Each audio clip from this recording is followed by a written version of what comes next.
안녕하세요. 오늘도 서연살롱을 찾아주셔서 감사합니다.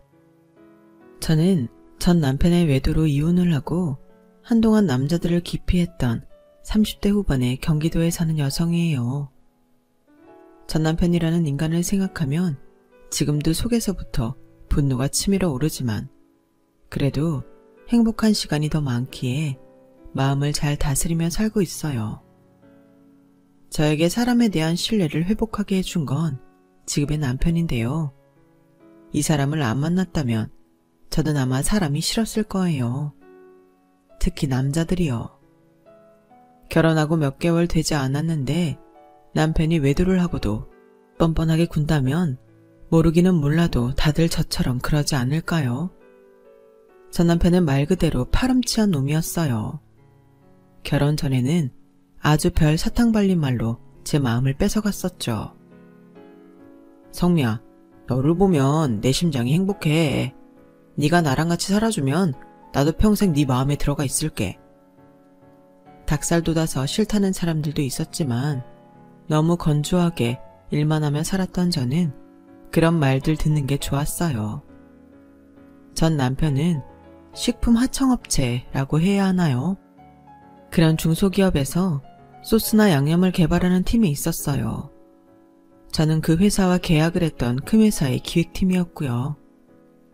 사람들은 어느 면으로 보나 저보다 떨어지는 사람과 왜 결혼을 하는지 모르겠다고 했는데 그건 대기업에서 계속 경쟁 상태에만 있다가 그 사람을 보면 제가 더 앞서 나가야 되고 더 잘해야 되고 이런 걸 생각하지 않아도 됐으니까요. 거기에 그 사람의 말빨도 한몫했고요. 항상 경무에 시달리며 뭐든 잘 해내야만 하는 게 저에게는 스트레스가 컸던 건지 결혼과 동시에 저는 몸이 여기저기 나빠져서 병원을 몇 군데나 다녀야 했고 아침에는 제대로 일어나지도 못했어요. 결혼하자마자 아픈 모습이나 보여주는 제가 저는 너무 싫었어요. 영식씨, 너무 미안해. 내가 이러려고 결혼한 게 아닌데. 아우, 우리 자기 회사 다니면서 너무 힘들었나 보다. 대기업이 스트레스를 많이 주긴 하나 봐. 큰 회사 다니면서 월급 많이 받는다고 다 좋은 건 아니네. 역시 사람은 건강하고 적당히 버는 게 최고인 것 같아. 성미야, 이 기회에 휴직을 하고 좀 쉬면 어때? 주말이면 나랑 놀러도 많이 가고. 생활이야. 자기가 모아놓은 돈도 있고 나도 계속 버는데 뭐 문제될 거 없잖아. 몇 개월만이라도 쉬어봐. 전 남편 건의에 저는 휴직계를 내고 마음 편히 쉬었어요. 정말 경치 좋고 공기 좋은 곳도 많이 놀러 갔고요. 자기야, 내가 회사 안 가는 대신 자기 내조만큼은 열심히 할게. 아무튼 내 몸 생각해서 이렇게 배려해줘서 너무 고마워. 에이, 그건 당연한 거지. 우리 부부잖아. 저는 몸이 조금씩 좋아질 때부터 아침 일찍 일어나서 전 남편을 위해 여러 가지 신경 쓴 음식들을 만들었어요. 제가 아프고 보니 사람이 먹는 것만큼 중요한 게 없더라고요. 저는 전 남편이 저처럼 아프지 말라고 정말 건강을 위한 음식을 맛있게 먹을 수 있게 만들었어요. 그것 외에도 남편 대신 집안의 크고 작은 일들은 전부 다 했고요. 시댁에 보내는 용돈도 전부 제 돈으로 드렸어요. 그런 남편이 결혼하고 4개월쯤 됐을 때부터 완전 돌변했어요. 어느 날부터인가 저를 하찮게 보는 것 같더니 제가 무슨 말만 해도 피식 웃고 웃기고 있네 입에 달고 살더라고요. 그러다가 알게 된 건데 남편은 저희 친정 아빠가 건물 갖고 있는 걸 보고 저한테 그렇게 잘했던 거였어요. 그건 그놈이 친구와 전화통화하는 걸 우연히 들어서 알게 됐어요. 아, 진짜 저 여자 집이 엄청 부자인 줄 알았는데 건물도 대출이 반이고 거기서 나오는 임대료로 은행에 이자 갚는 것만도 아주 빡세다더라. 그냥 서민이야. 그리고 저 여자는 그 건물 상속도 얼마 못 받을 것 같아. 보니까 그 건물은 나중에 남동생 주겠다고 했었나 보더라고. 난 그것도 모르고 저 여자한테 5만 알랑방기 다 끼고. 아, 진짜 내가 바보였지. 그 오글거리는 말들을 참고 했잖아. 저 여자는 이상하게 아무도 안 걸려드는 그런 징그러운 말을 좋아하더라. 정말 충격이었어요. 처음에는 제 귀를 의심했고 그 다음에는 아닐 거라고 부인했지만 사실이었어요. 사실 그 건물은 아빠 엄마가 처음부터 남동생을 위해 마련한 거였어요. 남동생은 유망한 운동선수였는데 불의의 사고 때문에 평생 몸을 관리받으며 살아야 하는 처지가 됐거든요. 그래서 아빠는 무리를 내서 건물을 사셨고 그걸 다 갚고 나면 남동생이 평생 그 건물세로 병원을 다니는 것도 생활하는 것도 힘들지 않을 거라고 생각하셨던 거였어요. 그런데 그 인간은 그런 부모님 마음이 담긴 건물을 노린 거였죠. 게다가 그 인간은 친정 건물에 대해 알고 난 다음 바로 다른 여자를 만나기 시작했어요. 한참이나 나이가 어린 여자였는데 둘이 꼭 붙어서 서로의 허리를 껴안고 거리를 활보하는 모습을 직접 본 후부터 저는 전 남편에 대한 정이 싹 사라져 버렸어요. 전 남편은 여자와 돌아다니는 모습을 봤다는 말에도 아주 태연하더라고요. 그래서 뭐 어쩌라고, 이혼이라도 하게? 뭐 안 그래도 우리 민정이가 할 말 있다는데 내일 시간 있어? 아, 집에서 쳐노는데 남는 게 시간이겠네. 라며 쿡쿡 웃는데 정말 너무 기분이 더럽더군요. 하지만 이미 이혼을 결심한 저는 여기서 폭발해봤자 저한테 좋을 게 하나 없다는 생각에 꾹 참고 견뎠어요. 그리고 다음날 그 여자와 남편을 만나러 약속 장소로 갔는데 서울 강남에 있는 꽤 큰 패션샵이었어요. 긴 머리를 희한하게 파마를 하고 진한 화장에 향수까지 역하게 뿌린 그 여자는 직원들이 있는데도 아랑곳하지 않고 저를 세워둔 채로 이렇게 말하더군요. 나는 언니가 우리 영식씨랑 계속 살아도 괜찮아. 어차피 회사도 안 다니고 집에서 논다며. 아무리 통장에 돈 있다고 해도 야금야금 빼먹고 나면 그거 나중에 다시 채우기 무지하게 힘들걸. 내가 남의 남자랑 연애를 하기는 해도 난 밥 먹고 사는 것까지 건드릴 만큼 말종은 아니야. 그래도 이혼을 하겠다면야 뭐 그건 알아서 하시고. 역시 우리 민정이가 아주 대장부배포야. 봤지? 너랑 이렇게 차이 나는데 내가 널 보고 살고 싶겠니? 맨날 아프다고 골골거리기나 하지. 시들시들한 데다가 나이도 많은데 내가 좋겠냐고. 그러니까 이제 내가 집에 안 들어가도 그러려니 해. 오빠, 그럼 이제 계속 우리 집에 있는 거야? 뭐야, 오빠도 한다면 하네? 마누라 때문에 눈치 보인다고 집에는 꼬박꼬박 들어가서 은근 빈정상했는데 이제 보니 사나이가 맞네 맞아. 야, 그럼 다들 키마당에 눈치 볼 게 뭐 있겠냐? 저는 주먹이 하얘지도록 꽉 쥐고는 여자가 하는 샵을 나왔어요. 너무 분하고 수치스러워서 온몸이 다 부들부들 떨렸죠. 저는 그날 바로 변호사를 선임해서 전 남편과 상간녀 두 사람 모두에게 소송을 걸었어요. 소송은 무난히 제가 이겨서 위자료도 받아냈어요. 제가 근년놈의 도발에도 꾹 참았던 건 재판에서 저에게 유리하게 작용했어요. 한 번 때리지도 않고 폭력적인 행동을 하지 않았기 때문에 제 성격에 문제가 있었다고 입증하기 어려웠던 거죠. 저는 철저하게 그 인간들한테 당한 사람으로 완전 승소할 수 있었어요. 하지만 그런다고 제 마음의 응어리가 풀어지는 건 아니더라고요. 그나마 위안이 되는 건 아이가 생기기 전 저 인간의 정체를 알게 돼서 갈라서기 쉬웠다는 점이었어요. 그 년놈들과 재판을 하며 저는 회사도 그만뒀는데요. 사람들이 저만 보면 뒤에서 쑥은거리는 것 같고 다들 제 이야기를 하는 것 같아 견딜 수가 없었거든요. 결혼한다고 좋아하더니 저렇게 남자 보는 눈이 없었냐며 혀를 차는 소리도 들었고요. 저는 1년 가까이 거의 은둔 생활을 하다시피 하며 해외여행도 다니고 그저 편하게 살려고만 애를 썼어요. 그러다 보니 조금씩 숨이 쉬어지고 다시 뭔가를 해볼 수 있겠다는 용기가 나더라고요. 저는 다시 회사에 취직을 하는 것보다 제 일을 해보자고 결심했어요. 회사에 다니며 음식을 기획하는 일도 즐거웠지만 저는 사실 제빵 조리사에 초콜릿 만드는 쇼콜라티의 자격증까지 갖고 있었거든요. 저는 바리스타 자격증까지 따서 저의 조그마한 빵집을 열었어요. 경기도의 유명한 먹자거리의 초입에 가게를 얻어서 새벽부터 밤 늦게까지 빵을 연구하고 굽고 커피를 내리며 정신없이 일을 하며 지냈어요. 저는 당시 남자라면 치가 떨렸고 사람 자체도 너무 믿지 말아야겠다고 굳게 마음먹고 있었어요. 겉으로 아무리 좋은 말을 해도 그 사람 속을 어떻게 알겠어요. 저는 사람들한테 벽을 치고 절대 마음을 내주지 않았지만 그래도 제 직원들한테는 잘하려고 노력했어요. 그리고 제가 만드는 빵이나 디저트가 사람들에게 행복을 주기를 바라는 간절한 마음도 있었고요.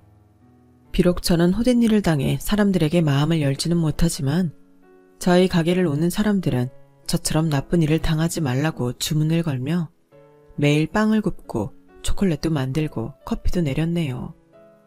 그리고 몇 개월 지나자 저희 빵집도 점점 입소문이 나서 차 타고 10분 거리에 있는 대형 아파트 단지에서도 빵을 사러 오는 분들이 많아졌어요. 그렇게 저희 빵집은 동네 맛집으로 자리를 잡아갔어요. 그러던 어느 날 저는 오후에 잠깐 볼일을 보고 가게로 돌아가는 길에 어떤 할아버지를 만나게 됐어요. 할아버지는 어디가 불편한지 건물 벽을 짚고 한참을 서 계시더라고요. 제가 앞으로 가서 살펴보니 얼굴이 온통 식은땀 투성이었고 많이 힘들어 보였어요. 할아버지, 괜찮으세요? 어디 편찮으세요?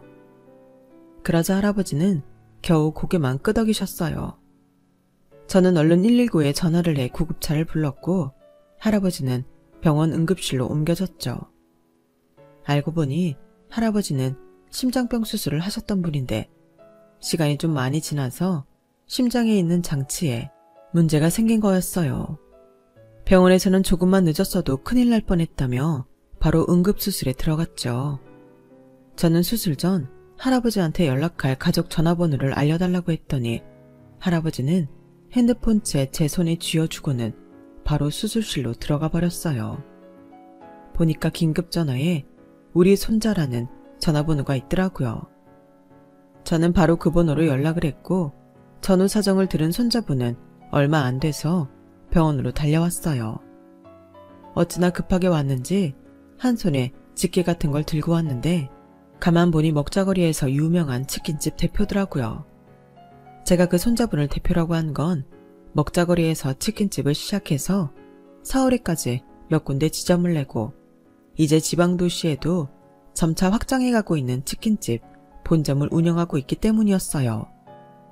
손자분은 아직도 본점을 직접 운영하고 전국에 나가는 소스와 닭의 상태 그리고 사이드 메뉴까지 전부 체크한다고 들어서 나도 저렇게 되고 싶다는 생각을 계속했었거든요. 그런 사람을 바로 코앞에서 보게 되니 어째 신기하더라고요. 아, 저희 할아버지 병원에 데려와 주셨죠? 정말 감사합니다. 진짜 정말 감사합니다.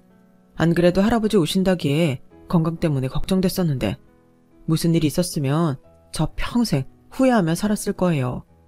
그러지 않게 해주셔서 감사합니다. 손자분은 저한테 여러 차례 90도 인사를 하며 계속 감사하다는 말을 했어요. 아니에요. 누구라도 그 자리에 있었다면 저처럼 했을 거예요. 이제 그만 인사하셔도 돼요. 그래도 병원에 제때 도착해서 정말 다행이에요. 할아버지 쾌차하시길 바랄게요. 그렇게 저는 병원을 나왔는데 아주 오랜만에 마음이 홀가분하고 좋은 기분을 느꼈어요. 남을 위해 좋은 일을 했던 지난 날들도 떠올랐고요. 제가 전 남편과 상간녀한테 받은 상처가 너무 커서 이런 좋은 감정도 못 느끼고 살았구나 싶더군요. 그리고 일주일쯤 지나서 저희 빵집에 그 치킨집 대표님이 찾아왔어요. 양손 가득 과일 바구니에 비싼 한우 세트를 들고서요. 우선 이거 받으시고요. 혹시 뭐 좋아하세요? 이건 기본 선물이고 제가 사장님 좋아하시는 걸로 크게 쏘겠습니다. 아니에요. 이런 거 받자고 한 일도 아닌데요. 무엇보다 할아버지가 별일 없으셔서 다행이에요. 저희 할아버지 은인이신데 무슨 말씀을요. 사양하지 말고 받아주세요. 그래야 저희 할아버지도 마음 편하실 거라고 일부러 연락도 주셨어요. 이렇게 인연이 된 저와 대표님은 그 후 자주 만나게 됐고, 저는 대표님 덕에 먹자거리 많은 자영업 사장님들과도 인사를 할 수 있게 되었어요. 그러다 보니 많이 친해져서 각자 이런저런 사정도 이야기하게 됐고요. 언젠가부터 대표님은 하루에도 몇 번씩 저희 빵집을 들락거리셨어요. 괜히 샀던 빵도 또 사고 커피도 몇 번씩 주문하고, 저는 어쩐지 대표님이 저한테 마음이 있는 것 같다고 느꼈고, 또 와서 좀 전에 주문한 커피를 또 주문했을 때에는 메뉴에 없는 제가 마시는 차를 쥐어드렸어요. 대표님, 아무리 제가 커피랑 빵을 팔지만 커피 그렇게 마시면 안 좋다는 말씀은 드려야겠네요. 왜 하루에도 몇 번씩 같은 빵하고 커피를 사가세요? 혹시 다른 이유 있으세요? 그 이유가 저인가요? 제가 단도직입적으로 묻자 그 사람은 잠시 망설이다가 답했어요. 맞아요. 이제나 저제나 눈치채 주길 바라고 있었어요. 차마 용기가 나지는 않아서 직접 말은 못하고요. 저랑 결혼해요, 성미씨. 저는 성미씨처럼 자기 일에 열정적이고 그러면서도 저랑 잘 맞는 사람을 기다렸던 것 같아요. 말씀은 고마운데 마음만 받을게요. 마음은 정말 감사해요. 이전에 받은 상처 때문에 그런 거죠. 저는 그 남자가 아니에요. 그런 줄은 저도 알죠. 하지만 겁이 나서요. 저야말로 겁이 난다면 겁날 놈이에요. 제가 전에 말씀드렸죠. 한 여자 엄청 사랑해서 제가 모든 걸 다 갖다 줬는데 저 몰래 양다리 걸치고 있다가 저한테는 한마디 말도 안 하고 결혼한 거요. 결혼식 전날 저랑 만났는데도 저한테 말 안 했어요. 그래서 저도 여자는 안 만난다고 결심했다가 작년쯤부터 마음이 서서히 바뀌었어요. 그 여자 하나 때문에 내가 세상에 좋은 사람이 많은 걸 너무 못 보고 사는 거 아닌가 하고요. 그리고 마음을 열었더니 이렇게 성미 씨가 제 앞에 나타났어요. 성미 씨도 마음을 열면 좋겠어요. 저 다 기다릴게요. 대표님 말씀도 틀린 게 하나 없었지만 그래도 망설여지더라고요. 저는 아무 답도 못하고 끙끙대고 있다가 깨닫게 된 게 있었어요. 갑자기 대표님이 저희 빵집에 오지 않더라고요. 이제는 내가 싫어졌나? 그런 생각이 들자 마음이 무거워졌어요. 무엇보다 그 사람이 저를 싫어하지 말았으면 좋겠다는 이상한 바람이 간절해지더라고요. 저는 치킨집에 가보지도 못하고 있다가 대표님이 5일째 보이지 않자 그제야 용기를 내서 치킨집에 전화를 해보았어요.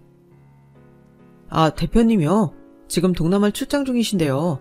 내일이면 돌아오실 거예요. 혹시 회의 약속하신 건가요? 아니에요. 네, 잘 알겠습니다. 전화를 끊은 저는 속으로 안심하고 있는 절 발견했어요. 네, 그 사이 저도 대표님한테 정이 들었고 좋아하게 됐다는 걸 더는 부인할 수 없겠더라고요. 저는 대표님이 돌아오시고 나서 출근하는 날에 맞춰 치킨집에 제가 만든 신상품 빵과 커피를 가지고 갔어요. 대표님은 뜻밖이라는 듯 놀라서 저를 보더라고요. 네, 대표님. 저희 결혼해요. 그렇게 해요. 제 말에 얼마나 좋아하던지 그날을 잊을 수가 없네요. 저와 남편의 결혼 소식에 양가에서는 전부 다 좋아했어요. 양쪽 집 모두 저희가 이제 마음을 열고 새로운 삶을 시작한다는 것에 굉장히 기뻐했죠. 남편 할아버지뿐 아니라 부모님도 저를 무척 마음에 들어 하셨어요. 저는 혹시 제 과거를 모르고 저렇게 좋아하시나 걱정했는데 그게 아니었어요. 시댁 어른들은 모두 제 일을 알고 계셨어요. 시어머니는 저를 붙잡고 이렇게 말씀하셨죠. 사람이 살다 보면 한 번쯤 크게 나쁜 일이 생기더라고. 근데 그때만 잘 넘기면 진짜 인연도 만나고 하는 일도 다 잘 된다. 성미 너도 우리 지훈이랑 이제 앞으로 잘 될 일만 남았어. 저는 그 말에 울음이 터질 뻔한 걸 겨우 참았어요. 그렇게 상견례까지 마치고 결혼 준비를 하고 있는데 불청객이 저를 찾아왔어요. 바로 전 남편과 상간녀였어요. 뭐 제가 먹자거리에서 빵집 하는 건 알고 있을 거라고 예상은 했는데 이렇게 찾아오기까지 하리라고는 생각도 못했어요. 야, 너는 나랑 민정이 돈 털어먹고서 너 혼자 잘 먹고 잘 사냐? 생각해보니까 우리가 이대로는 억울해서 안 되겠더라고. 그래서 말인데 네가 민정이한테 받은 돈만큼은 돌려줘야겠다. 법원에서 판결 내려받은 돈이잖아. 어디 가져갈 수 있으면 가져가 봐. 그리고 내 가게에서 나가. 안 그러면 신고한다? 야, 이거 어디 무서워서 다시 오겠냐? 이런다고 나랑 민정이한테 통할 것 같아? 그래, 누가 이기나 해보자. 내가 너 여기서 장사 못하게 만든다. 그러고 간 전 남편은 먹자거리에 이상한 소문을 내기 시작했어요. 제가 악처라서 자기가 이혼했고 자기랑 상간녀는 억울하다는 거였죠. 하지만 제 남편 덕에 저는 그동안 먹자거리 사장님들과 꽤 친분을 잘 쌓아놨었고 전 남편이 하는 말을 믿는 사람들은 거의 없었어요. 간혹 사람 겉만 보고는 모른다며 저를 힐끗거리는 분들도 있었지만 남편이 적극적으로 나서서 제가 그런 사람이 아니라고 이야기해줬기 때문에 그런 소문은 금방 사그라들었어요. 그러더니 이번에는 상간녀가 가게에 나타나서 진상을 피웠어요. 여기서 사간빵 먹고 두드러기 났다고요. 나 설사하고 토하고 난리도 아니었는데 응급실에서 식중독이래. 여기 빵밖에 먹은 게 없단 말이야. 치료비랑 피해보상금 내놔. 짙은 향수내를 풀풀 풍기며 악을 쓰는 그 여자 때문에 손님들은 인상을 찌푸리며 나갔고 그 여자는 저희 가게 리뷰에도 악담을 늘어놨어요. 저는 그걸 악성 리뷰로 신고를 했고 정식으로 경찰서에 고소도 접수했어요. 그 여자가 저희 가게에 와서 진상 비운 CCTV까지 제출하고요. 경찰서에서 고소 접수 연락이 여자한테 가기도 전에 상간녀는 또다시 우리 가게에 와서 난리를 쳤어요. 네가 우리 오빠한테 이상한 말 했다며. 아주 웃기지도 않아. 야, 이런 시골 촌구석에서 밀가루 반죽이나 하고 있으면서 감히 우리를 우습게 여겨? 너 우리한테서 눈물 뺀 만큼 우리도 네 눈물 빼야겠으니까 돈 내놔. 안 그러면 맨날 여기 와서 난리 쳐줄 테니까. 손님 다 떨어지게 만들어줄게. 그래? 그게 네 뜻대로 될까?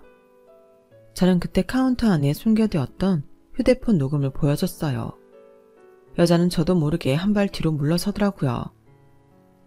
CCTV만으로는 소리가 녹음 안 돼서 네가 다시 오기만 기다렸어. 너 전에 난리치던 영상하고 이전에 우리 가게 온 적 없다는 증거도 내가 싹 다 경찰에 냈거든?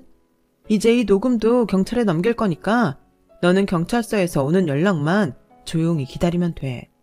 내 손님들 다 나가 떨어지게 해? 나는 그럼 가만히 있을 것 같아? 네 패션샵 게시판에 너 상간녀라고 다 폭로해 버릴 거야.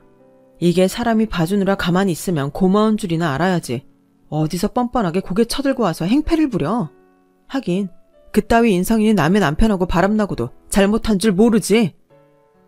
여자는 그제야 주변을 돌아보더라고요. 주변 사람들이 다 그 여자를 혐오하는 표정으로 보고 있었거든요. 그 눈초리를 겨우 깨달았나 보더라고요. 뿐만 아니라 저희 직원들은 완전 잡아먹을 듯 여자를 쳐다보고 있었어요.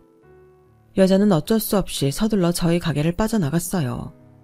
뒤늦게 이 사실을 알게 된 남편은 저를 찾아왔어요. 아, 내가 바빠서 사무실 나간 사이에 이런 말도 안 되는 게 있었다니. 왜 진작 나한테 말하지 않았어. 그럼 내가 본사 경비원들이라도 불렀을 텐데. 그럴 필요도 없는 사람들이야. 경찰에 고소 접수도 했으니까 이제 함부로 못할 거야. 세상에 뭐 그런 쓰레기 같은 인간들이 다 있지. 다 참. 남편은 열이 받아서 한 번 더 찾아오면 바로 자기한테 연락하라고 단단히 일렀어요. 그런데 얼마 안 가 그 년놈들이 또 찾아왔더라고요. 이번에는 둘이 같이요. 두 사람은 직원들이 제지하니 안까지는 못 들어오고 문간에 서서 저를 조롱하더라고요. 야, 이 주제에 무슨 결혼을 한다고 하더라. 너 이혼녀인 거 네 남편 될 놈은 알고 있냐? 허이구, 또 호구 인생 하나 네가 망치는구나. 쥐뿔 가진 것도 없는 주제에 친정에 그 잘난 건물 팔아서 결혼하는 거야. 그거 네 건물인 것처럼. 오빠, 저 여자가 나한테 이상한 소리 하더라.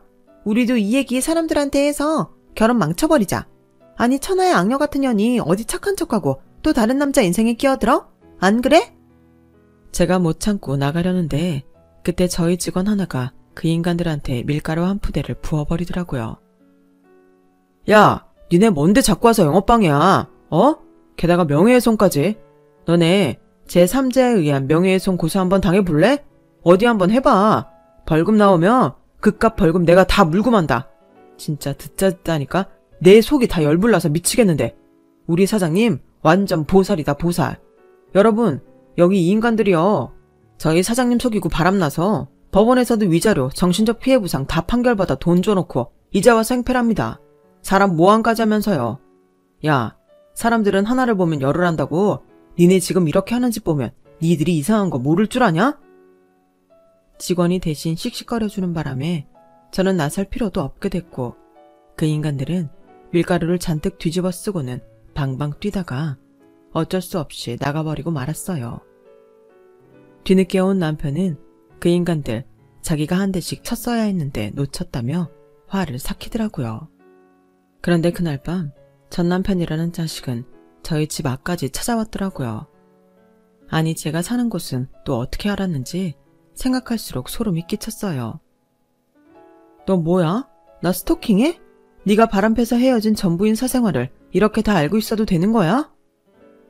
나는 단지 너 정신 차리고 우리한테 돈이나 내놓으라고 정중하게 충고하러 온 거야. 너 결혼하는 새끼가 뭐 치킨집 주인인가 보더라. 하여간 너도 참 어쩌다 인생이 그렇게 바닥까지 가냐. 하다하다 이제는 기름에 쩐 인간하고 결혼을 해? 다는 또 어디서 멀쩡한 인간 호구 잡아서 피 빨아먹고 사나 했더니 아주 지 수준에 딱 맞는 인간 만났더만. 너 나한테 돈 입금해. 안 그러면 네 결혼식 그거 아주 쑥대밭을 만들어 놓고 말 테니까. 저는 그 순간 아악 하고 마구 소리를 질렀어요. 그동안 속에 쌓였던 울분이 다 그렇게 터져버렸죠. 제가 멈출 줄 모르고 계속 아악 비명을 지르자 아파트 경비원들이 뛰어왔고 저는 변태예요 변태 이 새끼 라고 방방 뛰어댔어요. 그러자 아파트 경비원은 전 남편을 잡으러 달려왔고 전 남편은 황당한 표정으로 저를 보더니 놀라서 꽁무니 빠져라 도망을 쳤죠. 저는 울분을 가라앉히지 못해 눈물을 터뜨렸고 경비원은 저를 다독이며 괜찮다고 경찰에 신고하겠다고 하셨고요. 그런 난리를 겪고 난 후에 저의 결혼식 날이 됐어요. 결혼식은 무사히 진행이 됐고 일부 웨딩을 끝내고 이부의 하객들에게 인사를 하기 위해 드레스를 갈아입었죠. 그런데 밖이 시끌시끌 하더라고요.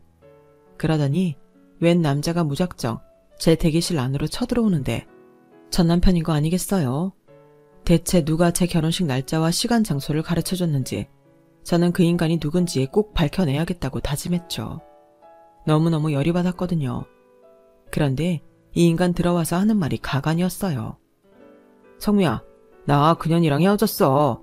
그년 알고 보니까 아주 나쁜 년이야. 얼마 전부터 다른 젊은 놈 만나서 그놈하고 내 돈 빼들리고 있었던 거 아냐. 뭐 그딴 게 다 있지.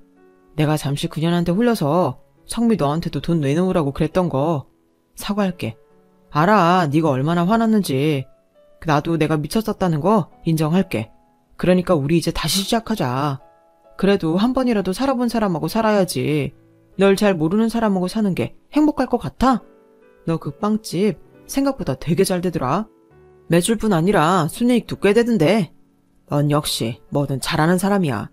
정말 어디 내놔도 부끄럽지 않은 내 와이프다. 여기요. 여기 정신병자 들어왔는데 이 웨딩홀은 경비도 없어요? 아무나 들여보려면 어떡해요? 제가 전 남편은 상대도 안 하고 밖에 소리를 지르니 드레스 입는 걸 도와주던 직원이 그제야 정신을 차리고 경비를 부르러 뛰어나갔어요. 그러자 전 남편은 다급해져서 저를 설득하려고 하더군요. 야, 암만 네가 화났어도 네 인생 이렇게 팽개치는 거 아니야. 치킨? 요새 치킨이 장사가 되는 것 같냐? 남는 것도 얼마 없어. 내가 널 아는데 또 사탕 발린 말, 오글대는 말에 속아 넘어갔을 거야. 그러니까 성미야, 이제라도 정신 차려. 그리고 나랑 가자.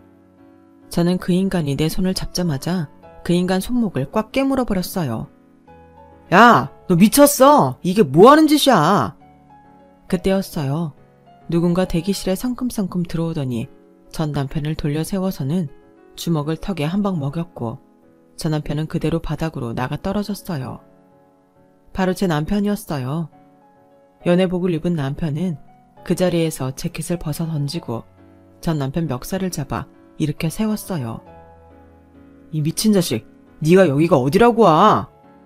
그러더니 남편은 그 인간을 질질 끌고 나가는데 정말 전 남편은 허수아비처럼 딸려나가더라고요. 제가 허겁지겁 뛰어나가자 전 남편은 제 남편한테 오히려 큰 소리를 치고 있더라고요. 당신 내가 고소할 거야. 어디 사람을 쳐? 너 사람 잘못 봤어. 어디 시장에서 닭이나 튀기는 새끼가 말이야. 제가 화가 나서 달려들려고 하는데 그때 웬 점잖고 나이 지긋한 신사분이 전 남편 어깨를 돌려 세우더니 다짜고짜 뺨을 철썩 때리더군요. 놀란 전 남편이 그 신사분을 보자 얼굴이 파래졌어요. 사장님, 어떻게 여기에? 너야말로 뭐하는 자식이야? 여기가 어떤 자리인 줄 알고 와서 행패야 행패는. 여기 이분이 우리랑 이번에 계약하신 치킨 체인 대표인 것도 몰라? 너는 대체 회사에서 일을 어떻게 하길래 중요 거래처 대표도 못 알아봐?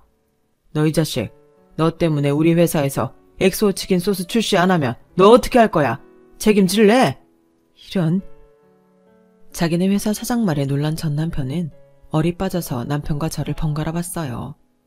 그리고는 이제야 정신이 든 것처럼 자기를 둘러싸고 있는 수많은 하객들을 돌아봤고요. 그중에는 저희 친정 부모님도 있었어요. 전 남편은 침을 꿀꺽 삼키더니 갑자기 무릎을 꿇더라고요. 잘못했습니다. 제가 진작에 알아보지 못해서 죄송합니다. 그저 제가 성미를 사랑하고 있다는 걸 알리고 싶었어요. 하지만 이미 그 인간의 바닥을 다 본 사람들이 너무 많았기에 다들 기가 막혀서 혀를 차며 비웃었죠. 남편은 더 이상 상대하기 싫다는 듯 달려오는 경비원들에게 손짓을 했어요. 그러고는 이렇게 말했어요. 여기 이것 좀 치워주세요. 경찰서로요. 그러자 전 남편은 끌려나가면서 두 손을 파리처럼 싹싹 빌어대며 사정을 했어요. 잘못했습니다. 제발 대표님, 사장님, 성미야, 아니 사모님, 제가 잘못했어요. 장인어른 장모님, 성미야, 미안해, 내가 사죄 할게. 그렇게 전 남편이 끌려나간 후 전 남편 회사 사장님은 저와 남편에게 허리를 굽히며 사죄했어요. 이게 어디 사장님 잘못입니까? 사장님은 저 사람이 어떤 사람인지도 몰랐을 텐데요. 하지만 이제 아셨으니 사장님도 적절한 조치를 취하셨으면 합니다. 이건 제 개인적인 감정 때문만이 아니라 저런 정신상태인 사람이 직원으로 있으면 회사에도 악영향을 끼칠 거예요. 여부가 있겠습니까? 지금 엄청난 일을 저질렀는데요. 월요일 출근하자마자 해고 통지서 보낼 겁니다. 그렇게 상황은 정리됐고 저는 큰 난리를 겪으며 결혼식을 마쳐야 했어요. 전 남편 회사 사장은 정말 전 남편을 해고 처리했고 전 남편은 웨딩홀 측과 회사 측에 고소까지 당하게 됐죠. 저는 그런 전 남편을 보며 돈 때문에 인간이 저렇게까지 추해질 수 있구나 싶었어요. 저한테 돌아오려고 했던 것도 상간녀가 배신한 것도 있지만 제 빵집이 잘 된다는 걸 알아서 그런 거잖아요. 아무리 먹고 살기 힘들어지는 세상이라고 해도 저런 식으로 사는 인간은 결국 끝이 좋지 않다는 걸 직접 보고 겪게 되어 저한테는 큰 교훈도 됐네요. 전 남편은 회사에서 잘리고 그쪽 업계에 소문이 나서 취직이 안 된다고 들었어요. 그래서 프랜차이즈 커피집도 차렸다가 망하고 결국 다 정리하고 자기 본가가 있는 시골 지방으로 돌아갔다고 하네요. 저는 여전히 성실하고 자기 사업도 열심히 하는 남편과 함께 예쁜 딸을 두고 알콩달콩 살고 있어요. 제 빵집도 열심히 하고 있고요. 제 마음을 다시 열게 해준 좋은 인연에 감사하며 매일 더 좋은 일도 많이 하려고 하고 있어요. 제가 베푼 만큼 돌아온다는 것도 알게 됐거든요. 꼭 돌아오는 걸 바라고 베푸는 건 아니지만요. 그런 마음으로 자선단체에 기부도 하고 봉사활동도 하고 있어요. 제 이야기 들어주신 많은 분들 오늘 하루도 행복하시고요. 앞으로 좋은 일만 많이 생기시길 바랄게요. 여러분, 사연 댓글에 응원과 현명한 조언 부탁드려요. 좋아요와 구독은 저에게 큰 힘이 됩니다. 오늘도 좋은 일 가득하세요.